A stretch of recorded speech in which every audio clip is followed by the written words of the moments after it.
এজন্য আল্লাহর ওলিরা জীবদ্দশায় মানুষদেরকে যে পরিমাণ খেদমত করে যান, মানুষেরাও আল্লাহর ওলিদের কাছ থেকে যেমন লাভবান হতে পারে, ইন্তেকালের পরেও কোনো অংশে সেই লাভ থেকে মানুষ মহরুম হতে পারে না।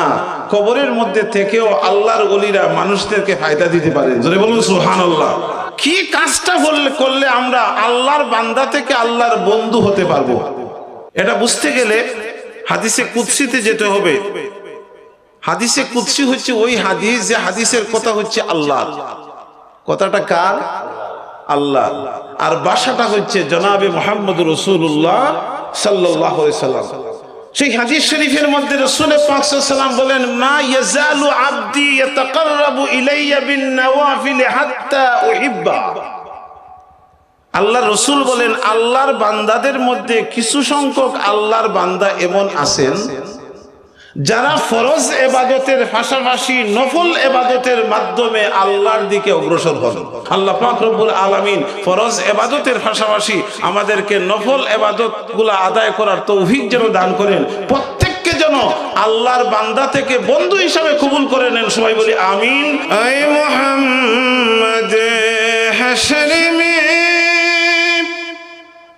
साथी बना लेना मुझे, रोज़े महशर दस्ते अपने से पिला लेना मुझे। अल्लाहुम्मा सल्ली अला सय्यिदिना मौलाना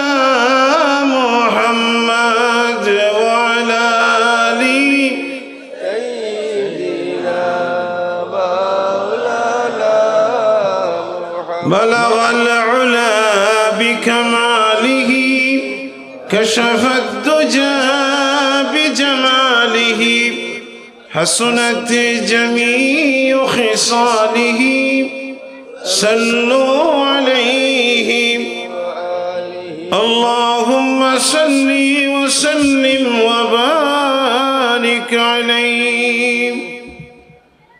شمس العلماء আল্লামা সাহেব কিবলা ফুলতলি রহমতুল্লাহ আলাইহির অন্যতম খলিফা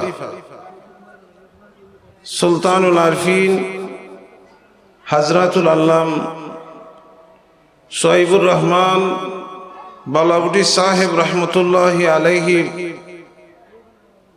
পবিত্র ইসালে সা উপলক্ষে আয়োজিত আজকের এই নূরানি ইমানি মাহফিলের উপস্থিত সম্মানিত সভাপতি সাহেব, উপস্থিত দেশ এবং বিদেশের প্রত্যন্ত অঞ্চল থেকে আগত হযরত উলামায়ে কেরাম, সম্মানিত সুধীমণ্ডলী, উপস্থিত দিনদার ইমানদার মুত্তাকি ফরহেজগার আমার মুসলমান ভাইরা, পর্দার অন্তরালে অবস্থানরত আমার পর্দানিশীন মা ও বোনেরা, মহান আল্লাহ সুবহানাহু ওয়া তাআলার দরবারে আলিশানে অসংখ্য শুকর, যিনি আমাদেরকে আজকের এই মোবারক মাহফিলের মধ্যে আসার মতো, বসার মতো, আলোচনা করার মতো, আলোচনা শোনার মতো তৌফিক এনায়েত করেছেন।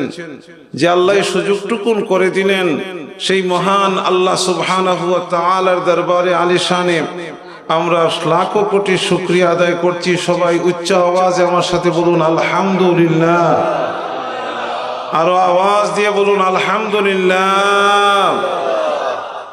সময় অত্যন্ত কম, আলোচনা করার জন্য এখানে আসি নাই, আলোচনা শোনার জন্য এবং জিয়ারতের উদ্দেশ্যে এসেছি। আপনারা যারা এসেছেন, আমার এই বিশ্বাস আল্লাহর ওলি বালাউটি সাহেব রহমতুল্লাহ আলাইহির মহব্বতে এখানে এসেছেন। অনেকেই আল্লামা বালাউটি সাহেব রহমতুল্লাহ আলাইহির জীবদ্দশায় ওনার পাশে এসেছিলেন, কাছে বসার সুযোগ পেয়েছেন। লাভবান হয়েছেন না ক্ষতিগ্রস্ত হয়েছেন? যা আল্লামা বালাউটি সাহেব রহমতুল্লাহ আলাইহির জীবদ্দশায় যারা ওনার কাছে গেছেন, আমি নালায়েক দীর্ঘদিন ওনার পাশে বসার, ওনার কাছে যাওয়ার সুযোগ আমি পেয়েছিলাম। আমার জীবনে বহু মুসিবত, বহু সমস্যা এসেছে, বালাউটি সাহেব রহমতুল্লাহ আলাইহির কাছে গেছি, অধিকাংশ সমস্যা দোয়া করেছেন, আল্লাহর ওলির দোয়ার বদৌলতে আল্লাহ পাক রব্বুল আলামিন উদ্ধার করে দিয়েছেন। আজকে বালাউটি সাহেব রহমতুল্লাহ আলাইহি দুনিয়ার মধ্যে নাই। বালাউট মাজার শরীফের কবর শরীফের মধ্যে এখানে শায়িত আছেন। ওনার কি রূহটা মারা গিয়েছে? রোহানি শক্তি কি কমে গিয়েছে? আল্লাহর ওলিরা যখন মারা যান জিসমানি শক্তি অনেকাংশে কমে যায়, কিন্তু রোহানি শক্তি আল্লাহ পাক রব্বুল আলামিন 1000 গুণ বেশি বাড়াইয়া দেন। আরো জোরে বলুন সুবহানাল্লাহ। এজন্য আল্লামা বালাউটি সাহেব রহমতুল্লাহ আলাইহির জীবদ্দশায় এই বাড়িতেও বাৎসরিক খানকাতে আপনারা এসেছেন, আমিও অনেকবার এসেছি। ঈদে মিলাদুন নবী মাহফিল আল্লামা বালাউটি সাহেব রহমতুল্লাহ আলাইহির জীবদ্দশায় এই তারিখে চালু করে দিয়েছিলেন। আজ পর্যন্ত এই তারিখেই হচ্ছে। কিন্তু এই মাহফিলটা কি এই মাঠে হতো না বাড়িতে হতো? বাড়িতে, ওই যে মাদ্রাসার একটা হল রুমের মধ্যে আমি অনেকবার এসেছি, এসে এই মাহফিলের মধ্যে শরীক হয়েছি। কিন্তু আল্লাহর ওলির জীবদ্দশায় উনার বাড়ির, উনার মাদ্রাসার একটা কক্ষের মধ্যে যে মাহফিল হতো, আল্লামা বালাউটি সাহেব রহমতুল্লাহ আলাইহি এই দুনিয়ার মধ্যে নাই। কিন্তু আজকে মাহফিলটা গোরের মধ্যে হচ্ছে না মাঠে হচ্ছে? আগের চাইতে উপস্থিতি কম না বেশি? আরো জোরে বলুন, কম না বেশি? আল্লামা সাহেব কিবলা ফুলতলি রহমতুল্লাহ আলাইহির জীবদ্দশায় আপনারা ফুলতলি সাহেব বাড়িতে বাৎসরিক খানকাতে এসেছেন। 2007 সালের শেষ খানকা যখন হয়েছিল, বাড়ির নতুন বাড়ি এবং পুরান বাড়ি দুই বাড়ির উঠান মিলাইয়া একটা বিশাল প্যান্ডেল তৈরি করা হয়েছিল। সেখানে আপনারা অনেক হয়তো উপস্থিত ছিলেন। বলুন তো, সেই মাহফিলের মধ্যে কতজন মানুষের উপস্থিতি হতে পারে? আমার হিসাব মতো 20 থেকে 25,000 মানুষ। আমার ধারণা মতে 20 থেকে 25,000 মানুষ। সাহেব কিবলার শেষ খানেকার মাহফিল যেটা সাহেব বাড়িতে হয়েছিল, আজকে সাহেব কিবলা ফুলতলি রহমতুল্লাহ আলাইহি দুনিয়ার মধ্যে নাই। প্রতি 15ই জানুয়ারি ইসালে সওয়াব মাহফিল হয়। আগামী 15 জানুয়ারিতেও ইসালে সওয়াব মাহফিল হবে। আপনারা বলুন, সেই মাহফিলটা বাড়িতে হবে না বালাই হাওরে হবে? আরো জোরে বলুন, বাড়িতে না বালাই হাওরে? বাৎসরিক ইসালে সওয়াব মাহফিল বালাই হাওরে হয়। আল্লামা সাহেব কিবলা ফুলতলি রহমতুল্লাহ আলাইহির জীবদ্দশায় মানুষ যারা আসতেন, তারা একটা বাড়িতে একটা রুমের মধ্যে সীমাবদ্ধ থেকে তাদেরকে খেদমত দিতে পারতেন, তারা খেদমত গ্রহণ করে দোয়া নিতে পারতেন। আজকে সাহেব কিবলা ফুলতলি দুনিয়ার মধ্যে নাই, তার রুহানি শক্তি কমে নাই, বরং হাজারো গুণ কিভাবে বৃদ্ধি পেয়েছে। আল্লামা সাহেব কিবলা ফুলতলি রহমতুল্লাহ আলাইহির জীবদ্দশায় হাজারো হাজার মানুষ আসতো, আল্লাহর ওলির মাধ্যমে আল্লাহর দরবারে দোয়া করে লাভবান হতো। আল্লাহর ওলি দুনিয়ার মধ্যে নাই। রুহানি শক্তিকে আল্লাহ এত বেশি আল্লাহ পাক বৃদ্ধি করে দিয়েছেন। রুহানি শক্তির গুণে দোয়া আল্লাহর দরবারে কবুল হয় বিদায় আজকে প্রতি বছর 15ই জানুয়ারি তারিখে হাজার হাজার মানুষ নয়, লক্ষ লক্ষ মানুষের উপস্থিতিতে ইসালে সওয়াব মাহফিল হয়ে এই এলাকা গরম হয়ে যায়। জোরে বলুন, ঠিক কিনা বেঠি? এজন্য আল্লাহর ওলিরা জীবদ্দশায় মানুষদেরকে যে পরিমাণ খেদমত করে যান, মানুষেরাও আল্লাহর ওলিদের কাছ থেকে যে পরিমাণ লাভবান হতে পারে, ইন্তেকালের পরেও কোনো অংশে সেই লাভ থেকে মানুষ মহরুম হতে পারে না। কবরের মধ্যে থেকেও আল্লাহর ওলিরা মানুষদেরকে ফায়দা দিতে পারে। জোরে বলুন সুবহানাল্লাহ। এই বিশ্বাস কি আছে? আরো জোরে বলুন, আছে? এই বিশ্বাস অন্তরের মধ্যে যদি নিয়ে এসে থাকেন, তাহলে অবশ্যই আল্লাহ পাক আপনাদেরকে মাহরুম করবেন না। আল্লাহ যেন আমাদের প্রত্যেকের হাজিরিকে কবুল এবং মঞ্জুর করেন, সবাই বলি আমিন। মুহতারাম হাজিরিন, আমি ছোট্ট একটা আয়াতে কারিমা তিলাওয়াত করেছি। আমার ডানে এবং বামে উলামায়ে হযরতরা বসে আলোচনা করবেন, তাও মাগরিবের আগে আলোচনা ওনারাও শেষ করবেন। আমি ছোট্ট একটা আয়াতে কারিমা তেলাওয়াত করেছি। এই আয়াতে কারিমা সম্বন্ধে অনেক আলোচনা আপনারা শুনেছেন, শুনে থাকেন। আমি শুধুমাত্র শাব্দিক অনুবাদ আর ছোট্ট একটা ব্যাখ্যা দান করে আমার আলোচনা শেষ করব। যে আয়াতে কারিমা তেলাওয়াত করেছি, এই আয়াতের মধ্যে আল্লাহ রাব্বুল আলামিন বলছেন, আলা ইন্না আউলিয়া আল্লাহি লা খাউফুন আলাইহিম ওয়া লা হুম ইয়াহজানুন। সাবধান, খবরদার, যারা আল্লাহর ওলি, দুনিয়াতে তাদের কোনো ভয় নাই, আখিরাতে তাদের কোনো চিন্তা নাই। একদল মানুষের ব্যাপারে আল্লাহ বলেছেন দুনিয়াতে তাদের কোনো ভয় নাই, আখিরাতে তাদের কোনো চিন্তা নাই। সেই দল মানুষের নাম কি? ওলি আল্লাহ। তারা কি? ওলি আল্লাহ। ওলি আল্লাহ তার অর্থটা কি? ওলি আল্লাহ তার অর্থটা হচ্ছে আল্লাহর বন্ধু। একেবারে সংক্ষিপ্ত, আমার নোটিশ এসে গেছে, মাত্র 5 মিনিট সময় নিব। রাজি আছেন? ওলি আল্লাহ তার অর্থটা কি? আল্লাহর বন্ধু। আমরা হচ্ছি আল্লাহর বান্দা। আমরা যারা আছি আমরা সবাই কি? আল্লাহর বান্দা, আল্লাহর গোলাম। যারা ওলি আল্লাহ হয়েছেন, আল্লামা সাহেব কিবলা ফুলতলি তিনিও ছিলেন আল্লাহর গোলাম। আল্লামা সোহাইব বালাউটি সাহেব রহমতুল্লাহ আলাইহি তিনিও ছিলেন আল্লাহর গোলাম। আল্লাহর বান্দা তারাও ছিলেন, আমরাও কিন্তু আল্লাহর বান্দা। আর ওই আল্লাহর বান্দাদের মধ্য থেকে আল্লাহ পাক রব্বুল আলামিন একদল মানুষদেরকে পছন্দ করে, যাচাই করে, বাছাই করে, যদি আল্লাহর পছন্দ হয় তাহলে বন্ধু হিসাবে গ্রহণ করেন। জোরে বলুন না সুবহানাল্লাহ। আমরা যারা আছি আমরা সবাই আল্লাহর কি? আল্লাহর গোলাম, আল্লাহর বান্দা। আমাদের মধ্য থেকে আল্লাহ পাক রব্বুল আলামিন কিছু সংখ্যক বান্দাদেরকে যাচাই করে, বাছাই করে, পরীক্ষা করে, যদি আল্লাহর পছন্দ হয় তাহলে আল্লাহ কি করবেন? বন্ধু হিসাবে গ্রহণ করবেন। সুবহানাল্লাহ। তাহলে এই মাপকাঠিটা কি?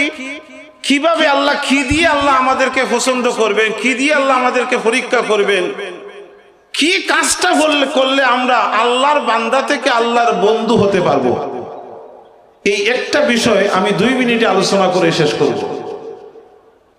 এটা বুঝতে গেলে হাদিসে কুদসিতে যেতে হবে। হাদিসে কুদসি হচ্ছে ওই হাদিস যে হাদিসের কথা হচ্ছে আল্লাহ। কথাটা কার? আল্লাহ। আর ভাষাটা হচ্ছে জনাবে মুহাম্মদ রাসূলুল্লাহ সাল্লাল্লাহু আলাইহি সাল্লাম। সেই হাদিস শরীফের মধ্যে রাসূল পাক সাল্লাল্লাহু আলাইহি ওয়াসাল্লাম বলেন, মা ইয়াজালু আবদি ইয়াতাকাররাবু ইলাইয়া বিন নওয়াফিল হাত্তা উহিব্বা। আল্লাহর রাসূল বলেন, আল্লাহর বান্দাদের মধ্যে কিছু সংখ্যক আল্লাহর বান্দা এমন আছেন যারা ফরজ ইবাদতের পাশাপাশি নফল ইবাদতের মাধ্যমে আল্লাহর দিকে অগ্রসর হন। আমার কথাটা যদি বুঝে থাকেন তাহলে বলুন তো, আল্লাহর বান্দাদের মধ্যে কিছু সংখ্যক বান্দা আছেন কোন ইবাদতের পাশাপাশি?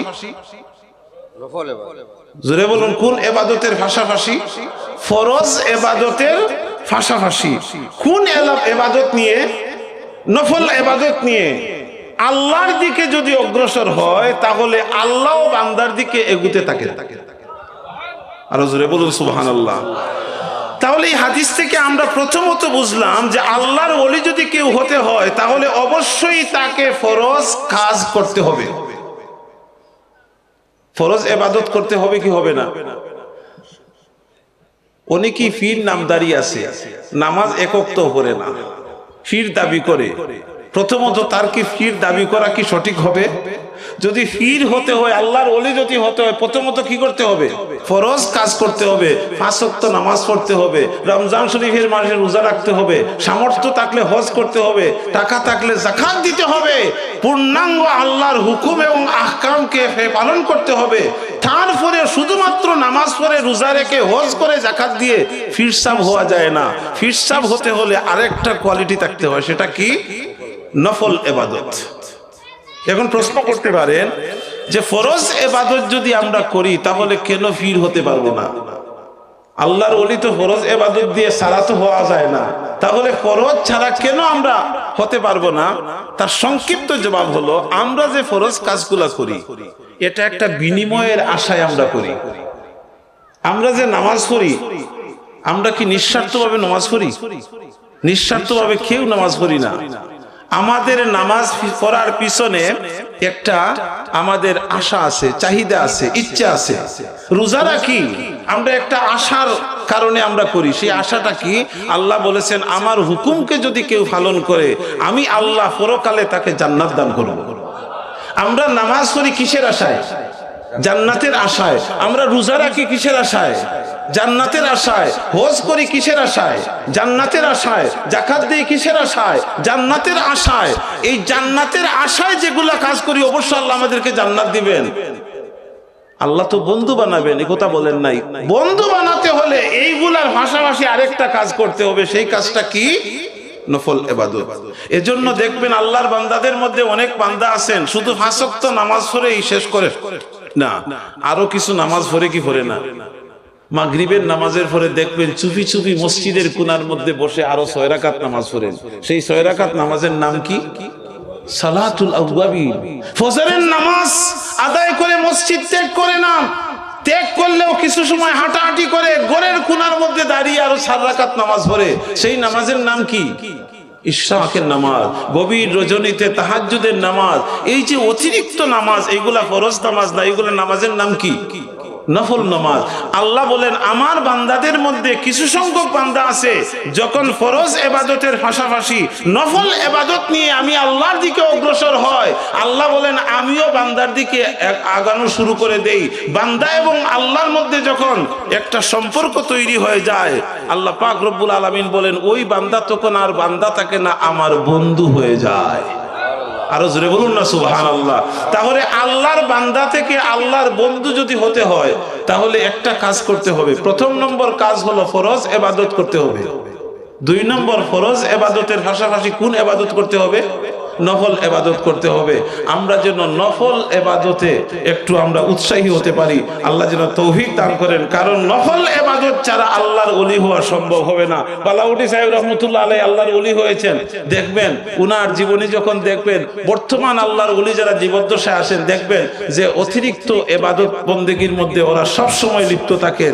তারপরে সোমবার যখন আসে রোজা রাখেন, বৃহস্পতিবার যখন আসে রোজা রাখেন। ওই যে চুপি চুপি গোপনে গোপনে ইবাদতের মাধ্যমে আল্লাহর নৈকট্য অর্জন যারা করতে পারেন তারাই আল্লাহর ওলি হতে পারেন। আল্লাহ পাক রব্বুল আলামিন ফরজ ইবাদতের পাশাপাশি আমাদেরকে নফল ইবাদতগুলো আদায় করার তৌফিক যেন দান করেন। প্রত্যেককে যেন আল্লাহর বান্দা থেকে বন্ধু হিসাবে কবুল করে নেন। সবাই বলি আমিন। ওয়া আখিরু দাওয়ানা আনিল হামদুলিল্লাহি রাব্বিল আলামিন। আল্লাহুম্মা আমিন। আলহামদুলিল্লাহি রাব্বিল আলামিন ওয়াল আকিবাতু লিল মুত্তাকিন। والصلاة والسلام على رسوله محمد وآله وأصحابه وأهل بيته وأولياء ملته أجمعين. اللهم اغفر لي ولوالدي وللمؤمنين يوم يقوم الحساب. رب ارحمهما كما ربياني صغيرا. আল্লাহ তোমার মকবুল অলি বালাউটি সাহেব রহমতুল্লাহ আলাইহি সালে সব মহফিলে এসে তোমার দরবারে ভিখারির বেশে দোকান হাত উঠেছি। আল্লাহ আমাদের এই বিশ্বাস তোমার অলি দুনিয়ার আড়ালে চলে গেলেও রুহানি শক্তি কমে নাই। আল্লাহ আমাদের এই অবস্থা তোমার অলি দেখতেছেন। আল্লাহ এই হাজিরিকে তুমি কবুল আর মঞ্জুর করে নাও। তোমার অলির খেদমতে আল্লাহ আমরা অনেকেই এসেছি জীবদ্দশায়, লাভবান হয়েছি। অন্তর খুলে আমাদের জন্য দোয়া করেছেন। রুহানি দোয়ার থেকে আমাদের কাউকে তুমি মাহরুম করো না আল্লাহ। আল্লাহ আমরা যারা যত নেক হাজত নিয়ে এখানে এসে তোমার দরবারে ফরিয়াদ করলাম, প্রত্যেকের দিলের হাজতকে তুমি পুরা করে দাও। সুবহান রাব্বিকা রাব্বিল ইজ্জাতি আম্মা ইয়াসিফুন ওয়া সালামুন আলাল মুরসালিন ওয়ালহামদুলিল্লাহি রাব্বিল আলামিন। আমিন আমিন।